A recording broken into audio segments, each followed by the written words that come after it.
తను సంపాదించిన డబ్బు అనుభవించకుండా దాచుకు చచ్చిపోయేవాడే మూర్ఖుడు. ఎందుకంటే ఆ డబ్బు తర్వాత ఎవరో అనుభవిస్తారు గనక. తను సంపాదించిన డబ్బు తనే అనుభవిస్తాడు చూడు, వాడే తెలివైన వాడు.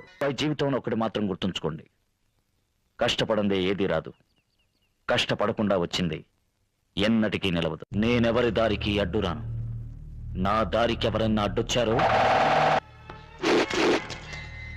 నా దారి రహదారి, అడ్డు రాకండి.